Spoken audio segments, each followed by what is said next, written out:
Welcome to Bloody Good Horror, covering the best and worst of the horror genre since Halloween 2007. Listener discretion is advised.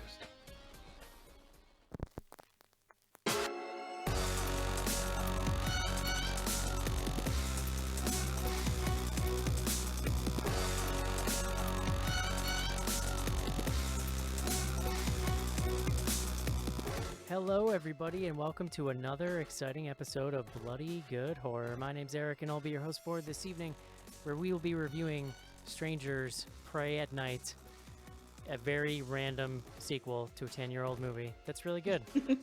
I'll be your host for this evening. Joining me tonight, we burned down the internet 2 weeks ago, and now the Danger Girls are back. First up, please welcome every director's worst nemesis on Twitter, Sophie, to the show. Again, we had an amicable settlement of our argument. And next up, rounding out the crew tonight, the high priestess of books and smart things at Bloody Good Horror. Please welcome Cece to the show. Hello. How's it going, Cece? I'm hanging in there. Yeah. Yeah. Great. You can tell Eric really cares. Great. Great. Very nice. Well, we are here tonight to talk about The Strangers Pray at Night. But there's a couple other things going on. First off, Sophie, you guys wrapped up a tweet with BGH last night. Isn't that right? We sure did, and it was our first one officially going back to just Twitter, and it seemed like we had a really good turnout. We had a ton of people playing along. I am this close to getting my mom on Twitter to start playing along, which is going to be dope because my mom is afraid of literally everything. So this is going to be fun. No exaggeration, my mom says that she used to be a little bit better at watching tense movies before she had kids, and then she got used to watching stuff at home where she could leave if it got too intense. So when I was growing up, we would watch stuff and she would have to go make tea and she would just go stand in the kitchen and not watch. And that wasn't just movies, it was like 24 or any shows that were intense at all. Wouldn't it be amazing to, it's funny how, I guess it makes sense, but those people that are that scared of things, usually, not always, but usually don't like horror movies. How amazing would it be to just be able to tap into that and just get that back? Like, if suddenly tomorrow you were just terrified by every horror movie, that would Guys, that is me. Actually, that is actually well, then you should be thankful because you're living the dream. Yeah, because it takes a lot for me to even be really even unsettled watching a movie anymore. So yeah, I couldn't tell you how many You're thankful for it until you come home from seeing Strangers 2 and you make your boyfriend go through the apartment and check literally anywhere a person could be hiding. That actually happens. That's literally what I live for, though. That's if I see a movie and then I'm afraid to walk to my car afterwards, that's it. That's the essence of life right there. Well, I would be happy to share some of that with you. That's great. My mom did catch a giant continuity error in the movie that no one else picked up on, so that was pretty spectacular. What did you guys watch? We watched Dismissed with Dylan Sprouse. Oh yeah, right. I meant to ask you. I had to work last night, so I didn't get to play along. What did you think about it? Honestly, it was way better than most of the stuff we usually watch for Tweet with BGH. I think for what it was perfectly fine. It was sort of like a goofy thriller. I thought he was actually very good. He was phenomenal in it, but it was just I don't know. There was some uneasy, weird sexual tension to it, and I was just this. It felt weird. It's preposterous, and I thought the teacher was very good. Very early on in the movie, my boyfriend doesn't play along because he does journalism stuff and he doesn't want to do anything on his Twitter that isn't professional or whatever. So he usually watches, but he won't tweet. And very early on in the movie, he goes, "Is this just going to be a movie about how sad it is to be an adult who cares?" Oh man, yeah. He was right. Yeah, that's right. Exactly what that movie was about. So this was like a direct to Netflix kind of thing? Direct to VOD. VOD, yeah. DTV. How would you compare his performance to that kids show where he lived on a cruise ship or something? The Sweet Life of Zack and Cody. They lived in a hotel. Oh, is that what that was? To be clear, I'm not that young. I did not watch that show. I have younger siblings. Weren't they also on a show where they speak to it. Weren't they also on a show where they lived in a semester at sea boat? They probably did a movie where they did that. I don't know. I don't know. I know him from Friends and Big Daddy, and his performance in both of those things was fantastic. Yeah, that is true. Very true. Yeah, he's still great. He's still great. Sorry, my dog is over here dying and it's distracting me. What was the other thing we want to talk about? Hatchet. You had some thoughts on our Hatchet episode, Sophie. Oh, yeah. So I just was going to say, because I didn't get to be on the episode, that I was one of the folks that got to see the new Victor Crowley movie at a horror festival, and Adam Green was there, and I had a fantastic time. So I wanted to co-sign the idea that you would probably have more fun watching it in like a very crowded theater of genre fans. Yeah. But also thought I would throw my hat in the ring and say that I watched Hatchet 1, 2, and 3 not in that context and still really liked all of them. So I just have a soft spot for those movies. Yeah, it's funny. Like, I don't understand that they are terrible. Like, I just think they're super fun. I watched the first Hatchet in that context, and you know what? I don't remember loving it, but I remember really loving the experience. And then the rest of them, everyone's just been like a chore, I felt like, to get through. Mm-hmm. But I did, to be fair, I did say in the show that, like, hey, if you get to go see this and Adam Green's going to be there, like, that could be pretty cool. Yeah. So what you're telling me is you just lost the childlike innocence that allows you to enjoy watching some guy's testicles hang from a tree branch. No, we've already established that. Well, so it's actually funny you say that, because that's the other thing from last week's episode that we didn't discover until later, was that I was like confused during the show because they were talking about these nude scenes that like I didn't see. So there's this extended like ridiculous thing with the signing, but then also there were other scenes with some of like the female characters that was like, oh, it seems like they shot a nude scene and then they're just cutting around it. It seemed weird. I found out that Google Play requested it be cut, the dong scene, let's call it. And then he said he really added that in to kind of be like equal opportunity, which is ridiculous because the context is not the same, but okay. So he just cut out all the nudity. But that apparently Google Play does that sometimes, will request content be cut because like some of the platforms or something, like I can't remember, I'd have to look it up on my Twitter. Somebody gave me the exact reason. But it's something like Adam Green has been out there actively talking about. So I actually saw a different version than everybody else. I watched it on Amazon and it didn't have any nudity in it. So this one then that they saw I think like whatever, probably the more theatrical like cut was. Because there was nudity in the one I saw. Because they also had a credit stinger that I didn't have. Oh, you didn't get to see Danielle Harris? No, and I flipped through them and I didn't see it. Oh. Well, and also I feel like I just have to be a nerd and correct you guys because you were talking about what character, like whether this guy was a survivor of Hatchet 1, 2, or 3, but Hatchet 1 through 3 are all like over the course of 1 or 2 days. Oh, okay. Hatchet 1, 2, and 3 are like a continuing thing, and then this is 10 years after that ended. But did that guy play a different character in one of the other movies? Because that's what Schnars was saying, that he showed up again. So unclear, because I could have sworn he was a cop in the later movies or something, but I don't know if that's true, because I'm trying to go through his pictures now, and it's unclear. Interesting. Yeah, I didn't like it. But, you know, I was nicer to it than Joe was, let's say. That's true. Joe on Slack accused everyone who's ever liked a Victor Crowley movie as being a Trump supporter. So Jesus Christ. Joe, for as measured as Joe may have been in the show, things took a dark turn in the Slack conversation after the show came out. I've been trying to avoid Slack because I know you all want to talk about Annihilation, so I hadn't looked at any of the channels, and now I feel like I've missed quite a lot. Yeah, that drug rug. You should really go through and just read how angry Joe was about Victor Crowley because he was super mad. Yeah, that drug rug has really changed his personality. Speaking of reading Annihilation, I want to take this opportunity to mark this down in the record that I finished Annihilation before Cece did. Yes, you did. You're just like plowing through some books. Officially, I'm better at reading than Cece. I want everybody to know that. It's okay. I will wholeheartedly give you that reign right now. It's really good. Cece, you better be careful. He's coming for your high priestess hat. I mean, if it fits, go for it. Yeah. Just enjoy yourself, you please. Do you know?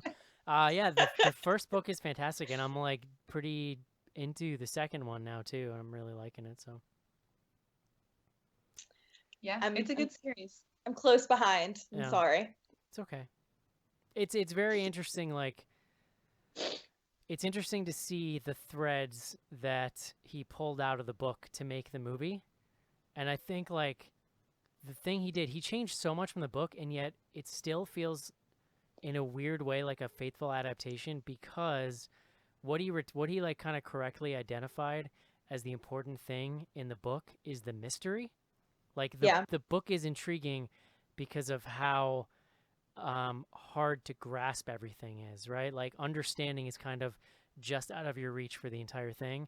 And that was sort of the essence that he nails in the movie, even though he changes like all the real details. You know what I mean? Mm-hmm. Yeah, and I'm really excited to discuss that, but you know, I'm slow, so no I'm sorry. spoilers, but that was my feeling. It's very good. Yeah. All right, let's talk quickly about The Quiet Place. I am more excited for it. Like, I'm getting pretty stoked. I mean, it is, I think, legitimately a great trailer. I think we learned recently that Kaczynski actually directed. Is that right? Yeah. Which is pretty intriguing. I think that the trailer like immediately shows signs of really good direction. There's a lot of moments you can see in the trailer. I do have one beef, and that is that, okay, so the whole concept of this world is that you can't make noise because monsters attack you. And there's a scene that's played up for dramatic effect where they're hiking, and they're all like, they hike barefoot or whatever. And the little kid is in the back, and he's holding a toy, and he just turns it on and it starts making noise. You mean to tell me you're going to let that kid have that toy, period, let alone, like, why not take the batteries out? Well, I mean, I assume, look, you've got to have some suspension of disbelief. And if you're on a hike and you're trying to get supplies and your kid picks up a toy, I don't think you would immediately think, so okay, I've got to check it. So that's the only thing is that, well, no, I disagree with you. I think that maybe the thing will be that he picks it up without them knowing. Yeah, well, that's what I mean. Like, you're not watching your kid. So I think my hope is that they'll get to that logical point in the movie. But it's funny, just after the fourth time seeing the trailer, I kind of cracked my head and I was like, what? Because literally the whole rest of the trailer, they're showing them like lay out sand along their paths so they're quiet and, you know, all that stuff. So, but guys, I feel like I still have not seen a full trailer for this movie because I do not know what you're talking about. For real? Oh, dude, you gotta Google it. It's really good. No, but I don't like to watch trailers because then you see all the good stuff. That's fair. I've seen the trailer where they're playing a game and the kid like knocks a lantern over. Yeah. Oh, well, the extended trailers don't really give much more than that, so don't worry. Yeah. I mean, you're fine. If you've seen that trailer, that's good enough. You don't really get more plot. Also, No, go ahead.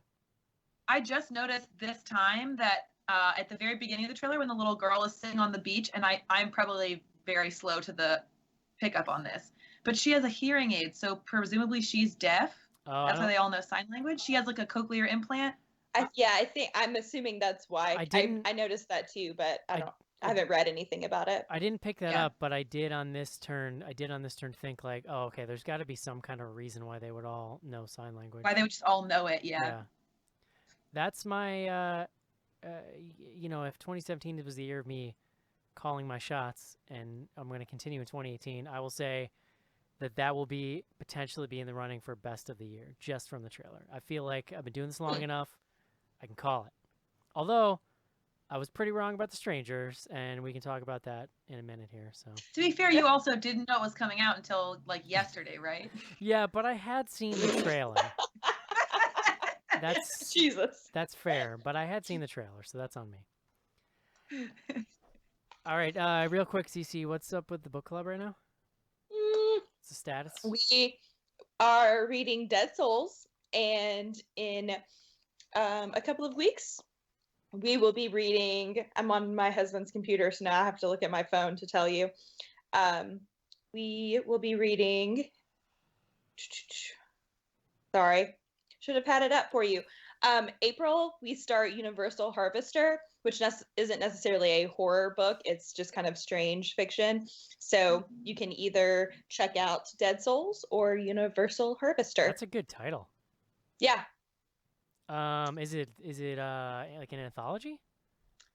No. So I think from what I read, it's kind of like this guy finds an old VHS tape and it kind of like starts unraveling a little bit, and yeah. Sounds fun. Let me know. Yeah. Let me know if it's good.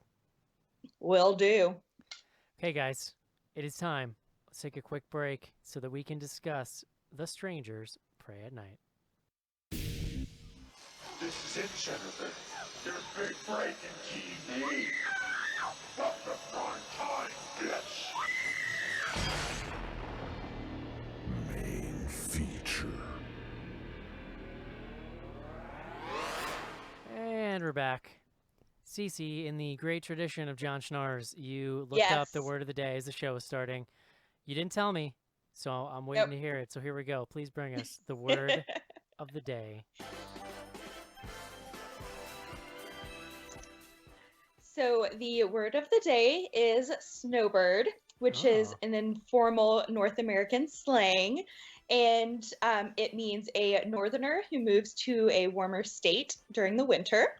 But I didn't know where the term snowbird came from.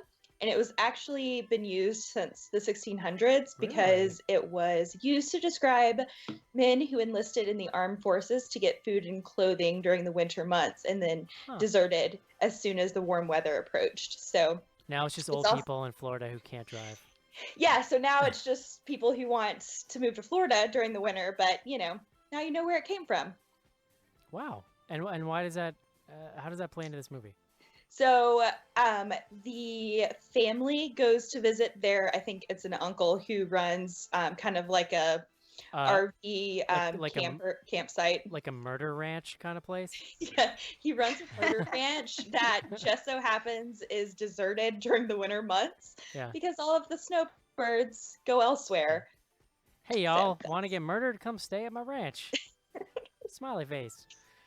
I mean, thinking about that just real quick, like, I don't know that I would want to go anywhere that's like, I don't want to hang out at a deserted hotel or a deserted campsite. Like, I'll pass. I feel like they were all way too chill when they got there and there was no one there. They thought this was normal. We should all just sleep here overnight in the middle of nowhere. All right, guys, let's get into it. So, The Strangers Pray at Night, this is like an interesting... There's lots of interesting things about this movie, I feel like. For starters, you're talking about a sequel to a 10-year-old movie, right? The Strangers, which I would have to look, but this came out in the life cycle of Bloody Good Horror, the podcast. I want to say, I'll have to look it up maybe during the second bumper, but I think that it might have been our #1 movie of the year that year. It's one of my all-time favorites. It's one of the... As years have gone on, especially, I really don't get back to watch a lot of these movies a second time, but Strangers is one of the ones that I've actually seen a few times because that's kind of how much of an impact it left on me. So this was produced by the director of the first one, Brian Bertino. He wrote the original screenplay for this. My understanding was I don't think a lot of his screenplay ended up being used, but because he created the thing, I think that's a WGA thing, like he gets original screenplay credit. So it's called The Strangers Pray at Night. It's directed by Johannes Roberts. So if you know, you might know this guy. He did 47 Meters Down, which we reviewed a little while ago. The Other Side of the Door, which we reviewed last year. That's the movie where Jeremy Sisto lives in India and his kid dies and they like pet cemetery him. It's a whole thing. And then some other stuff I haven't heard of. He also is in pre-production on 48 Meters Down, which is presumably a movie where you go one more meter down, which is even scarier. So, I'm here for it, you guys. Yeah. So it's just, I don't know, it's an interesting thing. The whole thing, right? Like I think they've been trying to get a Stranger sequel off the ground since the first one happened, which makes sense because it was pretty successful and it's a cheap thing to execute. But for whatever reason, here we are, 2018, Strangers Pray at Night. So we've got a family unit. As normal, I don't know any of their names, but I'm going to look quick. Christina Hendricks is the mother. Her name is Cindy. Is it Martin Henderson? Is that the dad? Yep, Martin Henderson plays a character named Mike. I recognize this dude, but like no idea from what. Yeah, I couldn't remember what else. He's in Smokin' Aces, and he's in the American remake of The Ring from 2002. Yes, The Ring. He's Smoking aces. Yep. he is like, yeah, he's like Naomi Watts's man candy from The Like Ring. ex-boyfriend guy, I yeah, or gotcha. like the father of her kid. Man candy. So then they have two kids, teenage girl Kinsey, played by Bailey Madison, and they have a son, Luke, played by one Mr. Lewis Pullman, Bill Pullman's son. Bill Pullman. That doesn't really. I feel like I mean, I that's feel like cool, but like, okay. I feel like with the main show that would have gotten a huge pop, and now I'm just left here looking like The an thing idiot. is, you spoiled it and told us on email. So. I know. I know, but you know the deal. You're supposed to just pretend like it's exciting new information. Oh my god, I had no Do idea. I really have to explain this? Come on, guys. Somewhere I'm trying to look for our image that we have that just says this website is not the official website of Bill Pullman. So, two kids, teenagers, they are on a road trip because the daughter has been getting into a lot of trouble. They're sending her to a boarding school. They're making the son drive out there to help her move out. And we kind of learn a lot of stuff about this family unit as they go out. They're pretty strained. I think her behavior over the last year or so has like really put a strain on this family. The son is kind of set up more as the golden child a little bit. He's an athlete and he's the older brother, and he seems pretty like straight-laced. The parents are just trying to deal, man. Like that's all they're trying to do, but it's really tough because you don't know what, if you're doing the right thing and you're getting you've got these rebellious teenagers. So along the way, they are going to stop at this, I guess you might call it like a trailer court. They're not trailers in the sense that they're on wheels, but they're definitely like modular homes, sort of. Yeah. And it's kind of like a campground, though. It's like you would rent one of these things like you would a motel, but it's a campground, right? Each one has a yard, each one is spread out. It's this really, I mean, we can get into it, but it is a brilliant setting for a horror film. Like, I honestly was just so impressed by how smart this setting was in this movie. But, Cece said it's off season, so nobody's really there, but they're going to meet this aunt and uncle there, and I don't know, presumably just stay the night before they continue on their trip or whatever. So, and in case you needed any more reason to be creeped out, the uncle's name is Uncle Marvin, which just sounds like he's going to murder you. It's not great. Yeah. It's not great. So, no offense to fans named Marvin. They get a late start, and even little things. I mean, there's just a lot of great. This family's just drawn really well. Even little things like, oh, they're late all the time. You know what I mean? Like that plays actually, it's really important to the movie, but it also plays into kind of the like held together by tape nature of the family. You know what I mean? Like they're literally just like trying to keep it on the rails, man. So they're going to be late, and they show up, and there's a note at the desk saying, hey, we went to bed. I'll see you guys in the morning. Check out trailer 46 or whatever, and a set of keys. And so they go to sleep. They go to hang on the trailer, and then pretty quickly thereafter, there's a knock at the door, and there's a creepy stranger's girl at the door.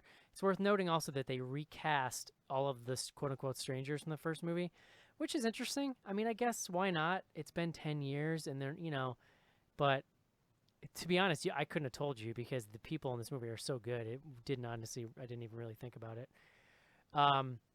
So she shows up, and that's weird because they're in the middle of nowhere, and she just like my favorite part is she just walks off into the woods. You're just like, that doesn't seem right. And she says the same. She asks for the same person as in the first movie. Yeah. Oh. She says it's Tamra home. Yeah, which that is makes what she sense. says in the first movie. That makes sense. Yeah. Yeah. So they're not totally freaked out by her yet. So the son and daughter, well, the daughter stomps out because she's a brat. The son goes after her. They end up walking around and then stumbling into an open trailer that turns out to be the one that their dead aunt and uncle are in. So they discover the body.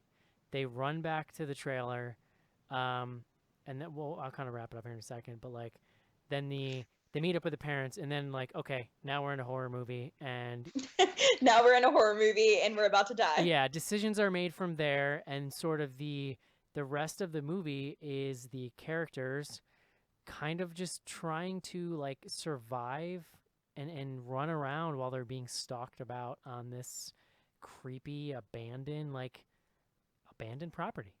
and that's kind Yeah. of the setup for The Strangers. Sophie, what were you, like 12 when The Strangers came out? Okay, no. I Are you was, sure? this isn't going to make it a lot better, but The Strangers, I actually saw the original at the midnight screening, and it Oh, nice. opened at the very end of my senior year of high school. So I Sophie's- was like, during senior week, I went and saw it at a midnight opening. Sophie's like, hello, I was 14, okay? Excuse me, I was 18. No, that's fine. So what you Now know? all the math savvy fans can figure out how old I am. Did you like that movie? And also, what do you think of this one? So I love the original Strangers, and we were talking pre-show. I've also seen the French movie that this is based on, which is called Them. That's the English translation, and I I always- love that one as well. I always felt like loosely based on, like it's based on that movie in the sense that people show up to your house and stab you. Right.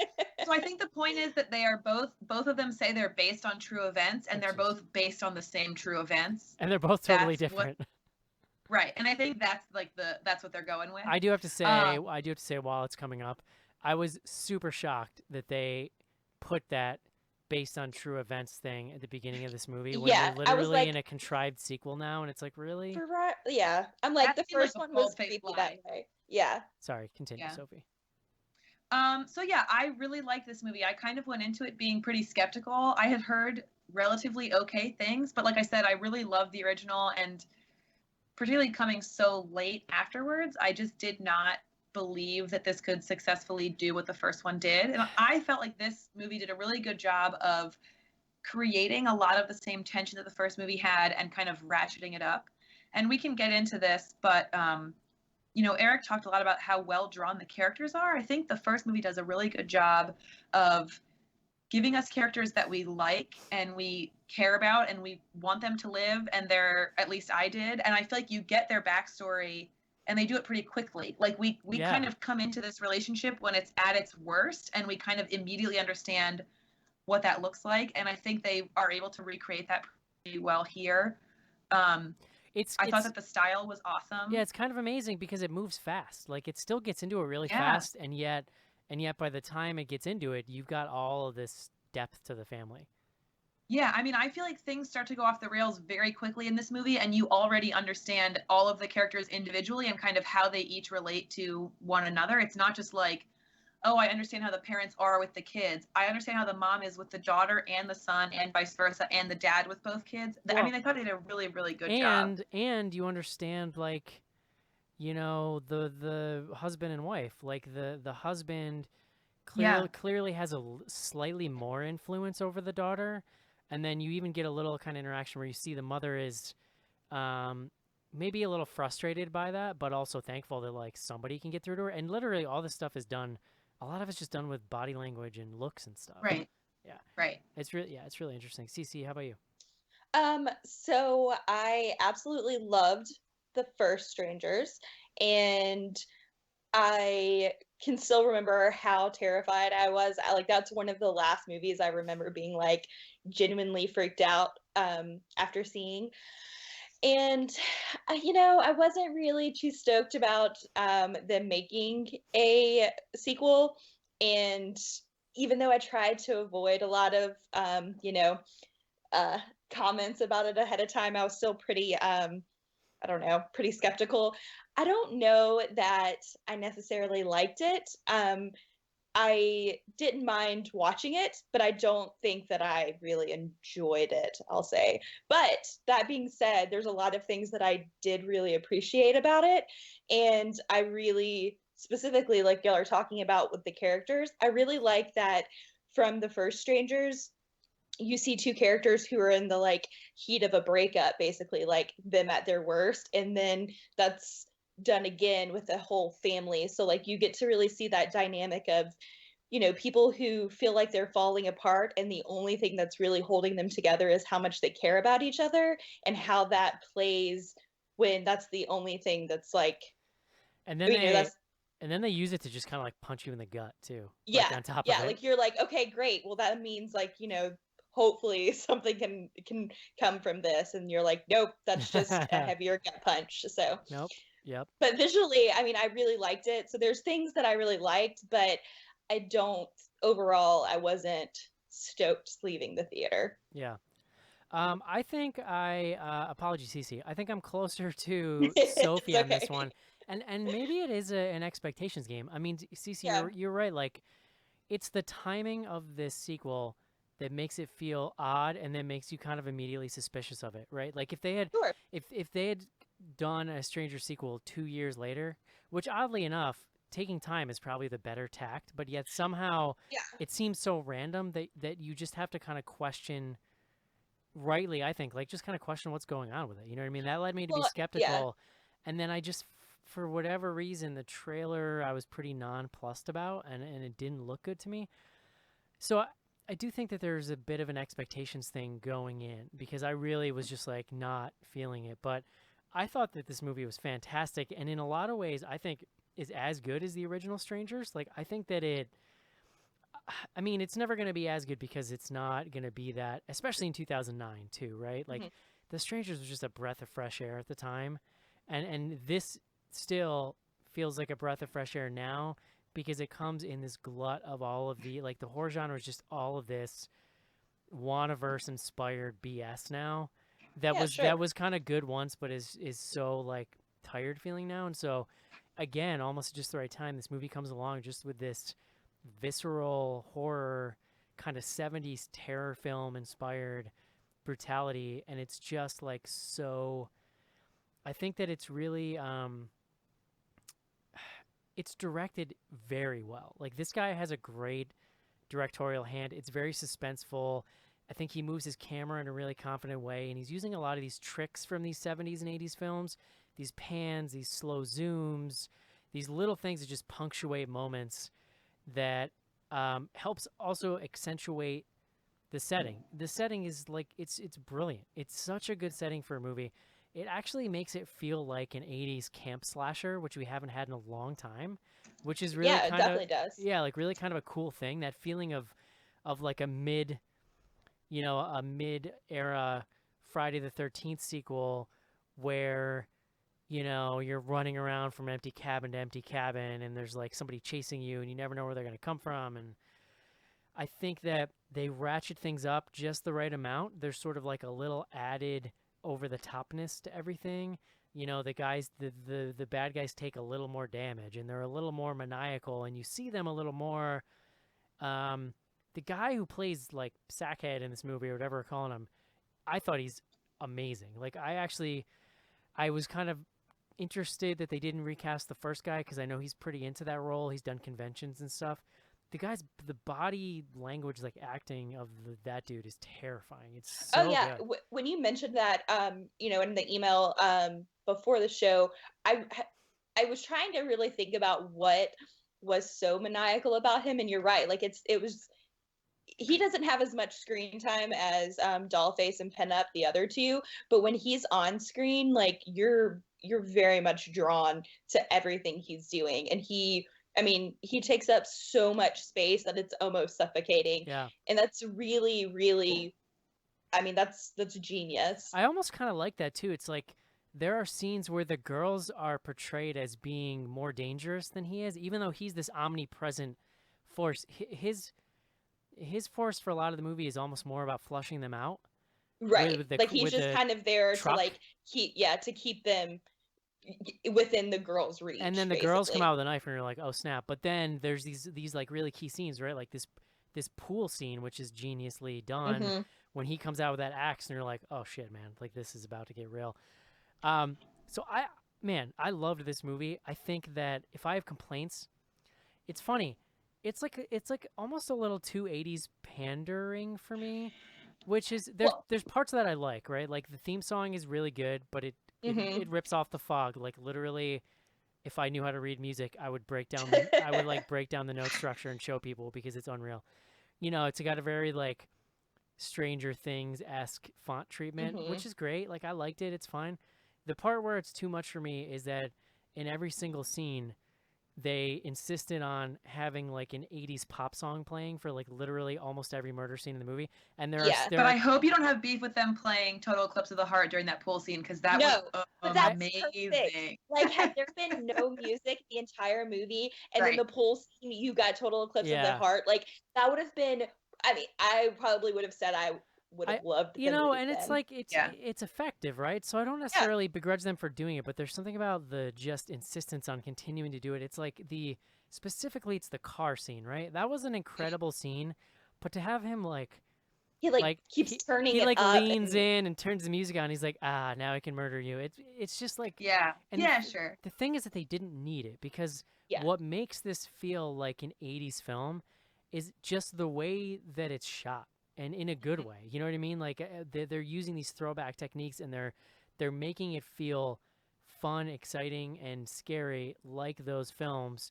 Really, and so much of that is just the setting combined with the directing and the music and stuff. But like the where it feels more pandery is with the music, I would say that, and it's not a huge deal, but I could see some people being like just completely turned off. Well, I mean, it's just, I mean, hold on. I think that hold up, y'all. Like we were, hold on, listen. I think, like we were saying with the pool scene, if they had just been a little more deliberate with the music, because that's fine if I mean, obviously music has a lot to do with these people doing what they do. Like they get off on it or whatever because they do it in the first movie. And it was super effective because it's one song on a loop over and over and over again. So I get that that's part of their MO, but it got to the point where you're like, what? I mean, are you more worried about if the song had been a bad Hey Mickey, would you have changed the channel? I almost had wanted him to be like, hold on, this isn't it. Let me flip through the channels and find something better. Right. Yeah, exactly. I think we should lay down a spoiler alert right now because I want to start getting into some specific scenes, and I think there's some pretty big spoilers even early on in the movie. So here's your warning. I would say 15-ish minutes. We'll probably be moving on from the review, but there it is. So there it is. Let's talk about some scenes. I want to because to me, where this movie really kind of makes its mark and announces itself is in the Christina Hendricks death scene. I also think that she's great. She's not even on screen. She's awesome. She's really good. Yeah, she's not on screen that long, but she's such a great anchor for the family. I don't really have a lot of experience with her as an actress outside of Mad Men, but God, she's so good here at just getting across a lot of this layered emotion stuff without really saying much, And they totally pulled a scream by killing her off so early. And the way and the way they set the scene up, it's like she might get away, but then as she's kind of getting the daughter up out of the window, there's a moment even before it happens where you're just like, oh God, they're going there. This is gonna happen. And there's this whole angle too of she's sacrificing for her daughter, who basically has been treating her like garbage. It's a real feelings kind of a moment there. And then and that's really if you think of the ending of the first Strangers, how brutal and dark that ending is kind of one of that film's signatures. And so this is kind of this film's way of being like, guess what? We are back and we're doing this, Yeah. I can see that. Although I will say, for anyone who's not listening, or anyone who is listening and has never seen a movie or seen a movie and no one's ever used the back of a toilet to hit somebody, what the fuck? I'm sorry. Yeah, fair point. Totally fair point. Bathroom, to be hit fair, them with the toilet. To be fair, in a trailer like that, the toilet seat is probably got one of those creepy squishy pads on it. But the back, the lid, the back of the lid. Yes, the okay. Back of, the actual toilet, not the Those are really heavy. I don't think I could physically swing one of those things. I mean, you could totally swing one of those. You can pick up your daughter. You can pick up the back of a toilet. It's okay. I don't know, but yeah. So I think it really pops off in that scene, and the suspense is pretty constant for the rest of the movie. This movie also, I think, does a good job of getting rid of everyone's cell phones in a pretty organic way. So when they first get to the trailer, they've been having this family discord the entire drive, and there's all this stress and tension, and the dad is sort of trying to get everyone to calm down. And so he's like, we should all play a game. Why don't we play a game? Because they're in a trailer, they don't have a TV, they don't have internet. And he makes all the kids hand in their cell phones. And so by the time the daughter storms out and the son goes after her, they don't have phones. And then when the parents go to look for the kids, they leave all the phones on the table. And so, I don't know, I felt like they did a good job of, that's a huge challenge now in slasher movies. Definitely. That you didn't have to deal with before. And I thought they did a really good job of doing that in a way Yeah, that made sense. And it was good. Yeah, it was good that like they just kind of you could tell that in the script you just kind of like, okay, we need to deal with this right away because it's not what we're interested in. You know what I mean? Right. Even though there is a fun little moment where she kind of gets reception for a second, and then it's that moment of like, oh, you know. Yeah. I'll be honest, I didn't even realize this movie was set in modern times until the mention of cell phones because of how kind of retro everything feels. Mm-hmm. And they're driving a pretty old car, not an old car, but an older But car. yeah. But I kind of like that it's a little disorienting too, that you're kind of like, you don't know what decade you're in, and you can kind of just go with the 80s tropes that they're kind of laying out for you. Yeah. I know that it's later on, but besides the pool scene, which was visually really, really pretty, the scene of the daughter, Kinsey, kind of like shuffling down the bridge and being chased by the burning truck was a fantastical sequence, and also very, very well put together. I mean, that whole setup was great. Like, and I think those are the toughest moments in the script where you have to have your lead confront the bad guy and potentially do away with them, and like, but do it in a compelling way, but also that's believable when they're just these like monsters. They did such a good job. There was a part of that scene that kind of was annoying me where before the chase happens, they were like speeding up the shot of the fire, so the fire was like doing this crazy rapid thing that was like freaking my eyes out. I don't know why they, and even like the chasing scene, it's sped up a little bit, but it's kind of a cool effect. And that's great use of music too. There's a song that comes up when she's running away, and that stuff was really good. So this is, I guess, semi-spoilery, but it's a lot earlier. I have some major beef with the dad in this movie. So, first of all, brother and sister go in this trailer because the door is open, and they're kind of like dicking around. They find some whiskey, they're going to do shots. They start hearing noises in the trailer. Yes. Now, I don't know about y'all, Run but your ass out. I would run the fuck out of there. So Yeah, they're like, we should go. What But it is. you're talking about when the teenagers were there. Yes, When the when it was teenagers just are the there. teenagers. Yeah. Yeah, so they find the bodies, and I know that plot-wise that has to happen. They find their aunt and uncle's bodies, and they're super gross, and they run away. When they find the parents, they are both telling the parents, we just saw our aunt and uncle's bodies. They are cut up. We need to get out of here. The parents' response should be, let's leave. But the dad's response is, we're going to go check it out. You guys go back to the trailer. And at that point in the movie, their car was still functional. If they would have just gotten the car and left, Yeah. Yes. they could have, I mean, who knows? Well, Maybe they would have had a plan for them. But they didn't even, I was so, But think about it. I was so angry. Yeah. It's But like, oh, cool. Why don't you guys split up? No, but And no one think has a cell phone. This is a great idea. the splitting up is a problem. The not taking your cell phone with you when you're walking in the dark in a strange place you're not familiar with, big problem. And just not leaving is a bad idea. No, Yeah. but I disagree because they're their relatives. So A, you think your kids are lying and being a-holes, first of all. Second of all, if it's like literally your uncle that this kid is telling you is murdered, you have to go look. But I disagree when some disagree. crazy person has already been on your front porch, like in the dark, and then wandered into the woods, and then you find dead bodies and there's nobody else around. You go call the cop, and then you come back to look at the body. You don't go check the body first. I do think the splitting up was a bad idea. But come on, we're watching a horror movie here, guys. What the hell? I know. I'm just saying it was really infuriating. But like, I thought that that's what was going to happen because, and not that you should really base it on the trailers that you see, but it made it seem like the trailer made it seem like they were driving when all of this happened, and I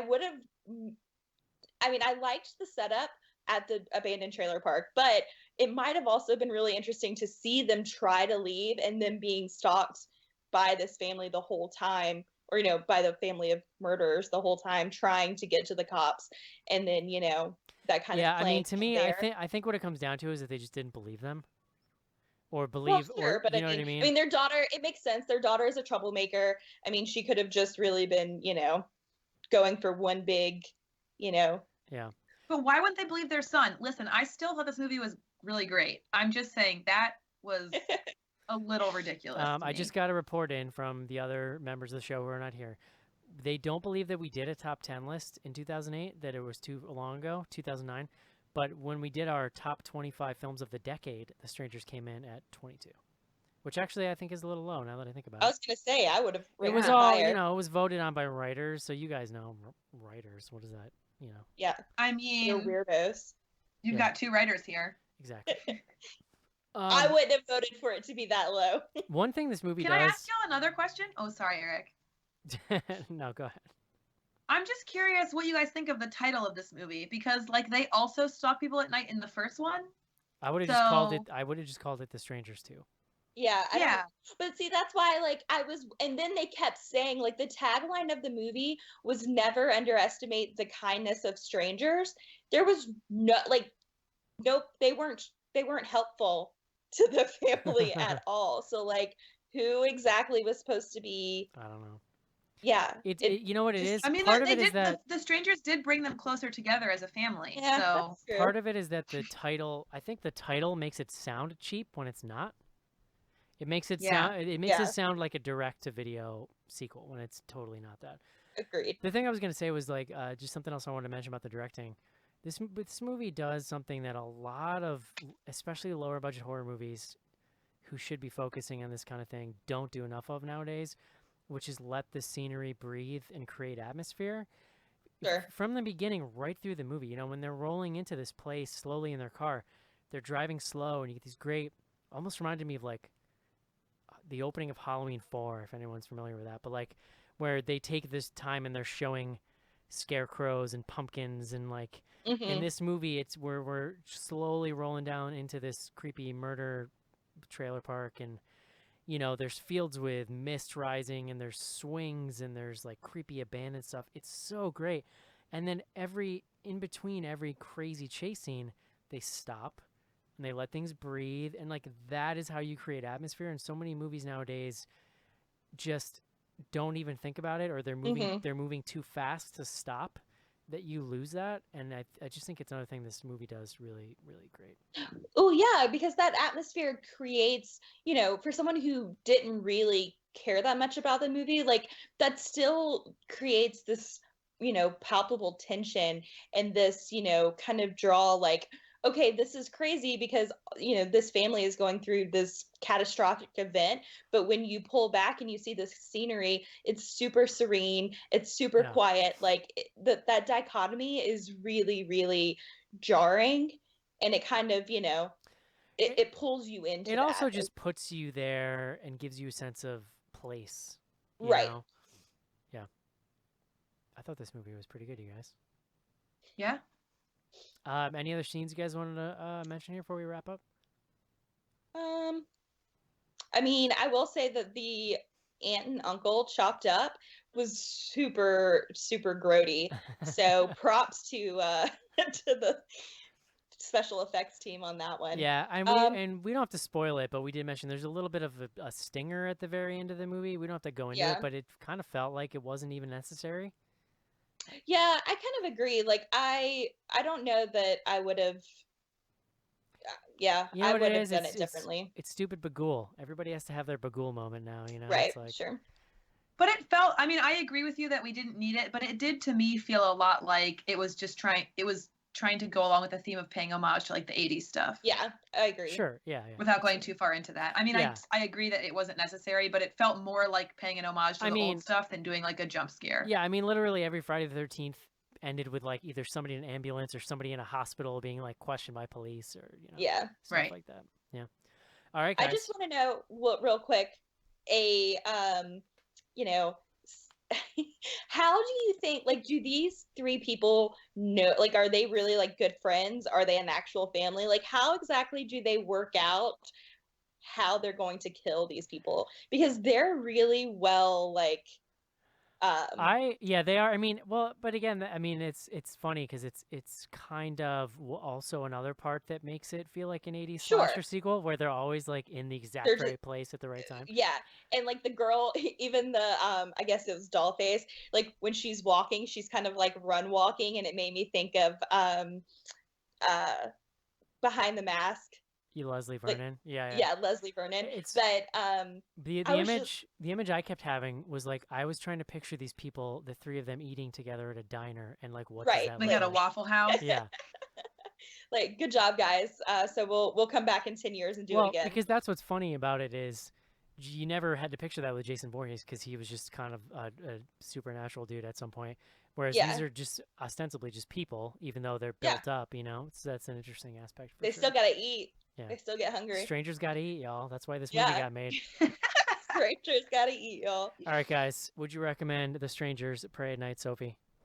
Hell yeah. Would you recommend somebody go out to the theater to see this? I would, yeah. I mean, I don't know if y'all had this experience, but people in my theater were pretty rowdy. Like at one point where Dollface pops up in the background, a lady in the back of the theater just goes, "Damn it," really loud. So I had a blast. I would recommend a theater. Cece, what about you? Yeah, sure. I mean, it's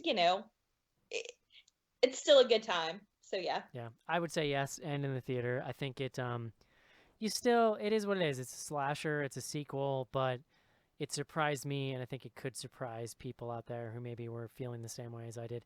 Also want to quickly mention that our friend Freddie and some of the Night of the Living podcast crew, I didn't see them, but they're I supposedly didn't either. they're in the background of the diner scene.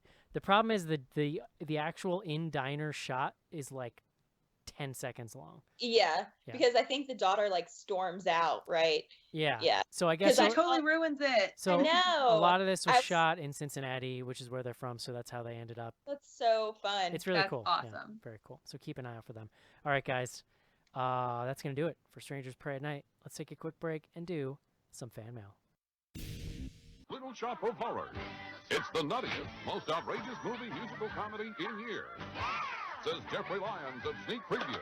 Siskel and Ebert say we both had a great time, really funny entertainment. And People magazine says it's a raucous rib tickler, one of the year's 10 best. It's your professionalism that I respect. Little Shop of Horrors, rated PG-13.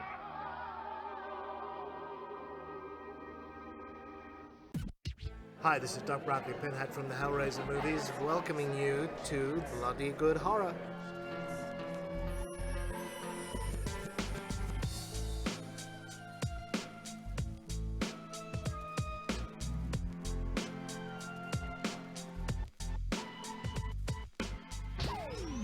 Send your emails to info@bloodygoodhorror.com or hit us up on Twitter at BGHorror with the hashtag AskBGH.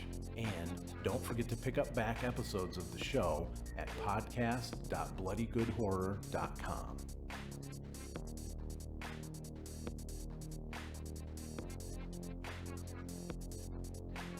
And we are back. Joe ripped into me last week for not reading a bunch of BGH classics when we did the show with the three of us, so we're going to read all of them now. We gonna read them shit. all. There you go, y'all. You're going to regret this, but it's okay. I don't know why we're being punished. Skizbot sent in 3 this week. First off, and if you don't know, if you become a patron at a certain level, you get access to the entire back catalog of BGH. You get a feed. You can just pump it right into your podcatcher of choice and listen to all the back episodes, with the exception of the ones that I either deleted accidentally or screwed up the first time around. And so BGH Classics is a way for people to tweet funny things at us that they've heard throughout the history of the show. Sometimes we read them. Sometimes we pretend we didn't see them. First up, Skizbot, Eric says, John's going to be sleeping in the same bed with Casey, so John's going to feel the beer farts. John says, ew, and Casey says, F&A, dude. Episode 20, Jeez. Shudder.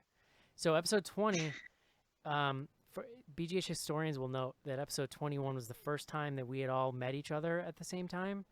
We were at Horror Hound Weekend, and we recorded episode 21, like, literally on a hotel bed, like, on our elbows. Amidst the beer fart. Like, around a single mic.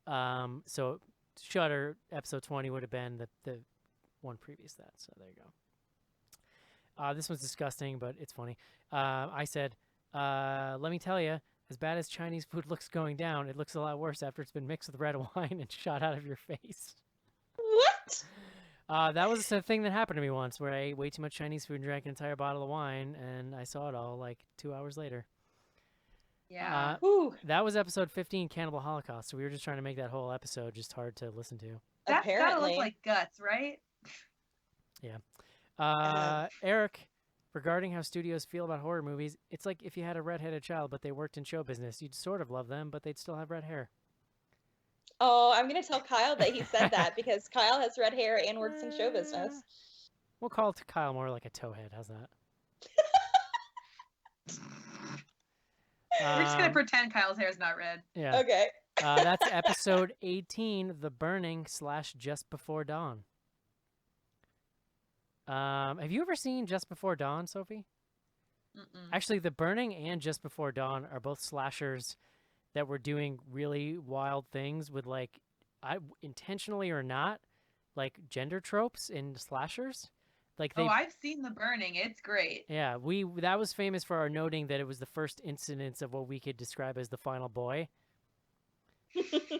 But Just Before Dawn, like similarly, very interesting gender stuff in the movie. Like again, whether it was intentional or not. So I would recommend it, and it's a pretty decent 80s slasher.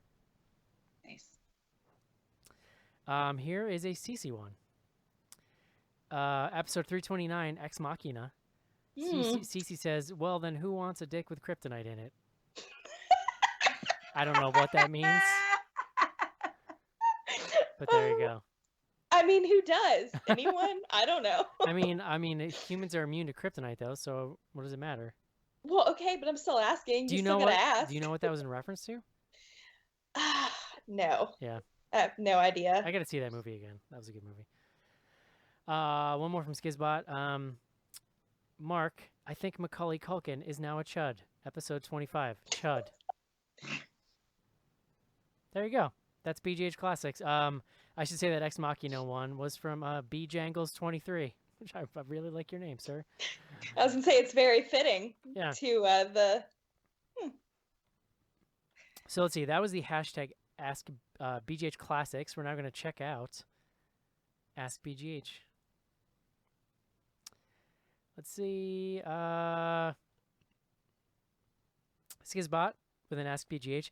When I was last at the theater, I saw a worker confiscate a ridiculous amount of contraband candy and chips from the group of teens sitting in the next row.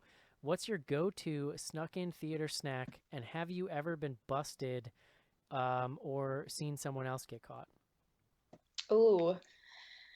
I've seen someone get caught with like real food, like because I'm in Atlanta. Everyone wants to sneak in Chick-fil-A, so you know that's kind of hard. How to do you eat. get caught? I have snuck in food so many times and never gotten caught. Because they're so I can see how you loud. get caught. Yeah.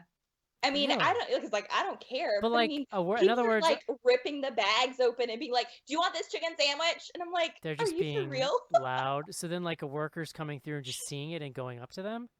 Yeah, and they're just like, "Yo, throw that away," or they'll have the trash bag with them and be like, "Here, you've got to throw it Now, away." in my theaters, though, the people don't come through. They come through once, like halfway through the movie, and then that's it.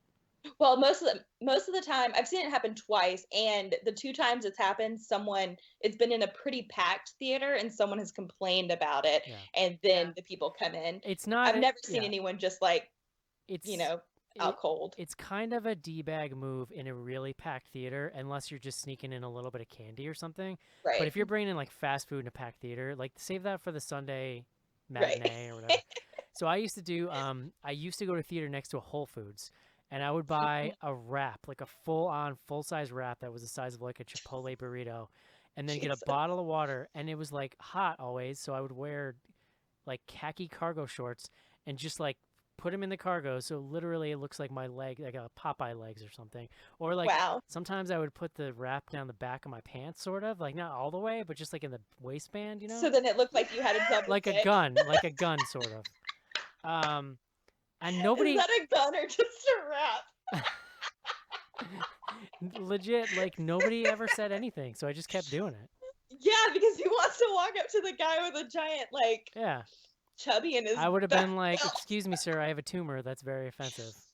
The only time I almost got caught, Kyle and I went to our independent theater and we had snuck in 40s, and I got pretty drunk and dropped my 40, and then it rolled down the theater. And I was laughing because it was so obnoxious. And Schnars did that at the BGH 10 year. Yes, he He did. sure did. But to be fair, he had actually purchased the beer there, so I guess that's their fault. Yeah.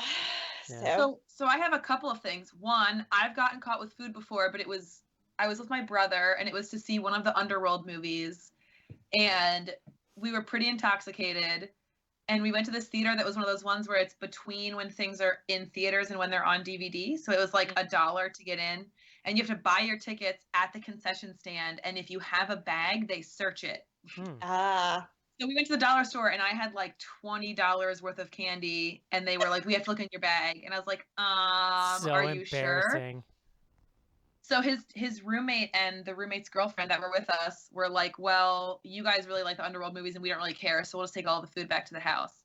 But I have a great sneaking food in story out. So have either of you ever been to a Wawa Yes. before? Yep. No. Okay.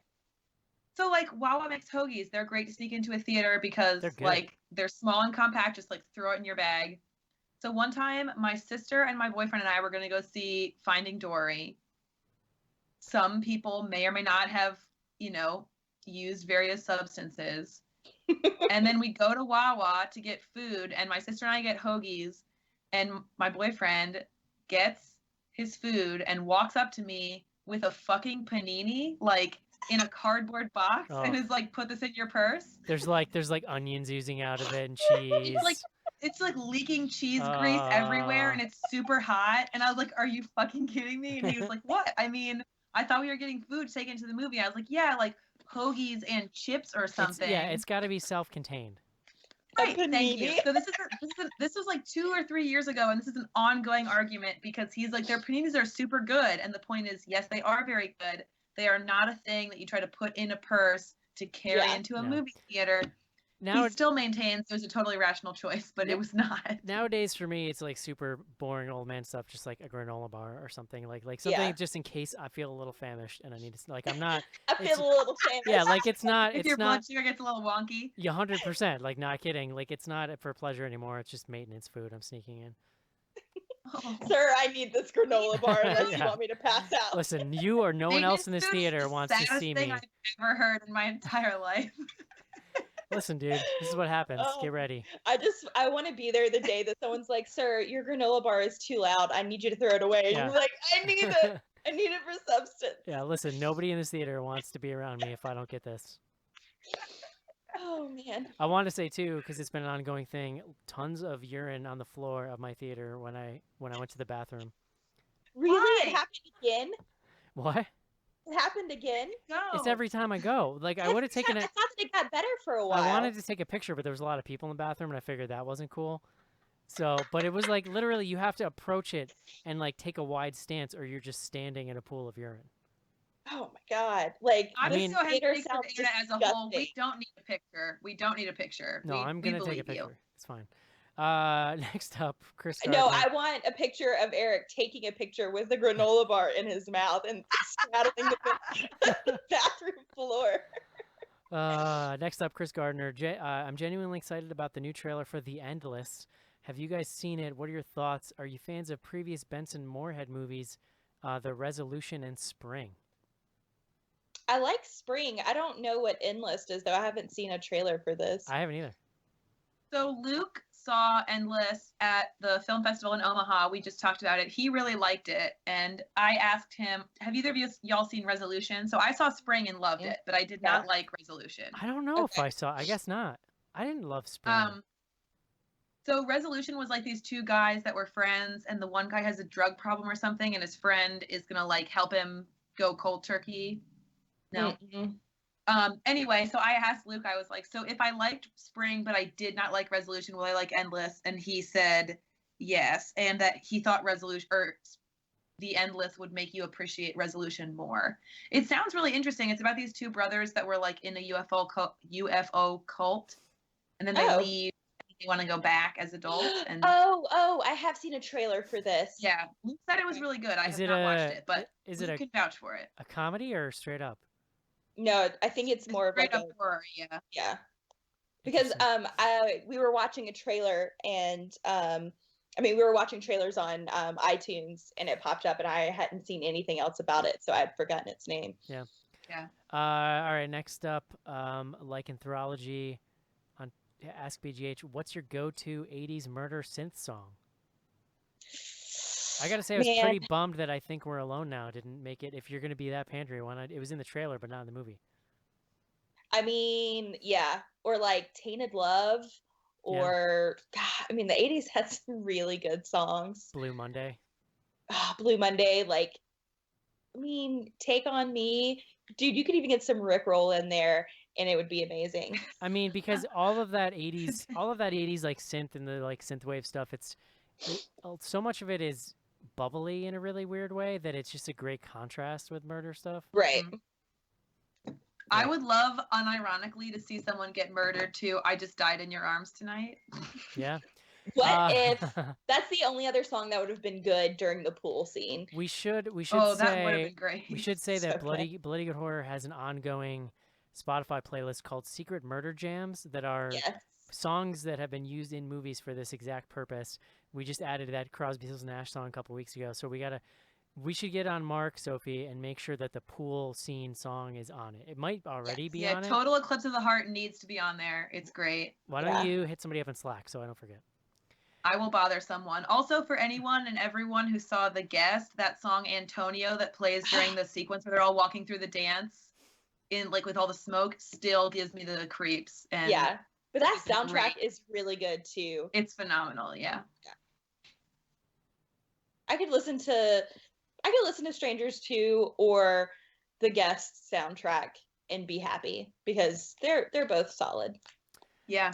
And then throw in some Atomic Blonde and you're all set. Oh yeah. Well, Atomic Blonde is on another level, but yes. Next up, That Baseball Joe, you sent in a question that I don't understand, sir, so I'm not going to read it. So, sorry. Next up. What if we understand it? No, Yeah. You won't. Next up, Shine Master 9000 says, I recall that the killers from the first Strangers movie were inspired by the Sharon Tate murders. First time I'm hearing this. Does this sequel reflect that inspiration? Do you guys get cult vibes from this group or just random killers? Haven't seen the movie, so not sure. I've never heard that about Sharon Tate, but I will say that I do get the vibe that they're like kind of got a little 3-person cult thing action going on. Because wasn't the original based on the I mean, I've read so much about it now I can't remember the actual name of the murders, but it was a mom and like a bunch of kids that were at a like kind of like cabin-y house that got murdered in the middle of the night, and then nobody heard anything else about it. That's what the original Strangers was based on, right? It was based on the movie Them. No, but I mean like the true events. And then I assume but the movie Them is based on a couple that was murdered at like a vacation home in Belgium. I'll find what I'm thinking of. I mean, they're also killers. I feel like that you could see inspiration in different places too. Right, because I mean the whole idea of it being based on true events is just it's based on any story where people killed other people. The film in their house. The film has, so this is from the Wikipedia of Them, which is the American title. The film has been advertised as being based on real events. The true, quote-unquote, true story in which the film is supposedly based is that of an Austrian couple who were murdered by 3 teenagers while vacationing in the Czech Republic, but no concrete evidence has emerged to prove this tale. So I wonder if it was just more hype than anything. Well, and I mean the Wikipedia. I mean the listener's right. The Wikipedia says that the writer was inspired by 2 real life events: the Sharon Tate murders, and then a series of break-ins that occurred in his own neighborhood as a child. So yeah, I mean, and you get especially even in the first one and this one, the girls especially are very like 70s-y looking. Very like almost flower childy, like Last House on the Left kind of dressed. Yeah. So, I just closed Twitter like I wasn't doing something on there. Okay, couple more. Let's see.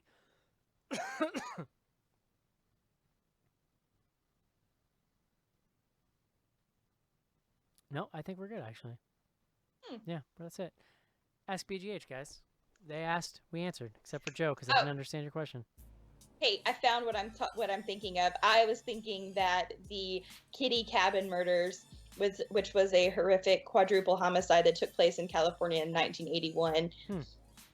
It's worth bringing up Them because, like, I know we have a lot of our listeners now. We're not listening in 2009, And shortly after The Strangers, or right before, we did a show on them. It's called ILS, I feel like. ILS or something was the French title. Yeah. Check that out. It's really good. You can find it. It's called Them in America, and I assume in some other English-speaking places. But And it's from 2006. yeah, it's a good film. I mean, It's honestly, really good. I don't even see the relation to The Strangers. Like, if you watch that other movie, you're like, okay. Sort Okay. of, yeah. But it's good. So I mean, I think I can't tell you the thing that makes it related because it's a spoiler. Sure, but I don't. But still. I mean, yeah, it's a very tenuous connection, but I think that's the connection. They murder. If you don't, are we on the same page? It's people who murder. You can tell me after the show, Sophie. Okay. Yeah. Hope you guys enjoyed our show. That was The Strangers Pray at Night. Don't forget, you can read along with books with Cece. Yes. BGH Book Club. There's a link on bloodygoodhorror.com. Check that out. Sophie, there's a Twitter account they can follow, right, if they want to start doing the Tweet with BGHs? So I would just follow the hashtag. It's easier for me to use my own Twitter, and now that we're not doing video, the other Twitter makes less sense. Gotcha. So I haven't been using it. So hashtag Tweet with BGH, that's a monthly, basically, like streaming kind of social experience, let's call it. Yeah, and every time we're going to do it, the regular BGH account will tweet about it, and we'll have a Facebook event and a drinking game on the site. So you'll have ample warning that it's coming. Very nice. All right, well, I don't know what's coming up next week because Schnars and Joe aren't here to tell me. But we'll figure it out, and we'll get back to I hope it. it's thoroughbreds. Hope you enjoyed the show, guys. We'll talk to you soon. Bye. Yeah. Bye-bye.